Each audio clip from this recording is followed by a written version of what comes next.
Jadi sampai di sini pasien bisa kita lakukan penilaian lebih lanjut oleh tim dokter kami, apakah pasien tersebut masuk di PDP ringan dan sedang yang kemudian kita rawat di sini, atau pasien itu ternyata masuk dalam kategori PDP berat yang harusnya dirawat atau dirujuk ke rumah sakit rujukan. Tentu kita akan laksanakan rujukan ke rumah sakit rujukan, atau kemudian pasien itu memang kategorinya tidak memerlukan perawatan dan harus pulang ke rumah. Jadi keputusan bisa kita lakukan juga di rumah sakit ini. Kalau dokter kita punya 10 orang yang standby, terus kemudian perawat atau bidan itu 41, kemudian tenaga-tenaga yang lain saya nggak bisa ngerinci, ada apoteker, kemudian apoteker 1, kemudian tenaga kefarmasian ada 3, kemudian tenaga ahli gizi, kesehatan lingkungan, dan yang lain-lain sesuai dengan standar kebutuhan kita di rumah sakit. Pasien-pasien dengan kategori PDP ringan dan sedang di sini disediakan ruang isolasi dengan HEPA filter dan bisa menampung sekitar 50 orang atau 50 tempat tidur.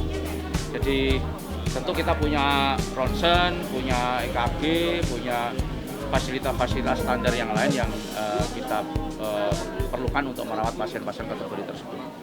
Peresmian atau soft launching dari Rumah Sakit Lapangan Khusus COVID-19 Kabupaten Bantul.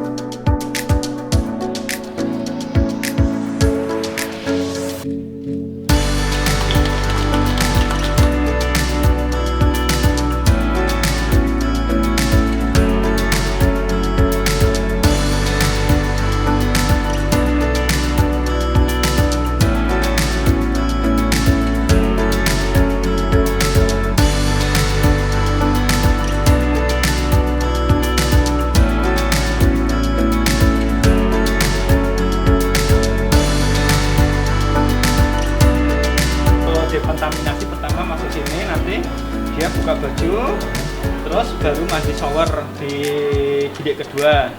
Setelah bersih baru ke tempat bilik ketiga untuk ganti baju kerja lagi. Untuk perawat semua tenaga dekontaminasinya harus melalui 3 tahap itu.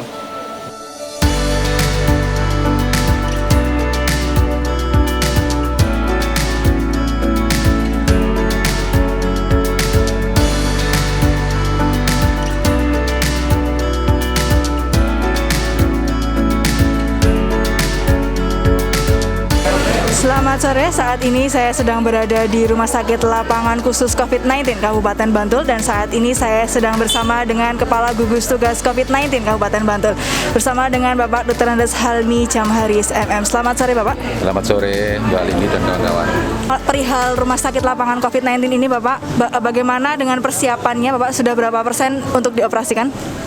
Ya, jadi sampai dengan saat ini hitungan kami kesiapan Rumah Sakit Lapangan Khusus COVID sudah mencapai 95%. Artinya tinggal 5% saja yang perlu kita benahi terkait dengan penyiapan sarana dan prasarana.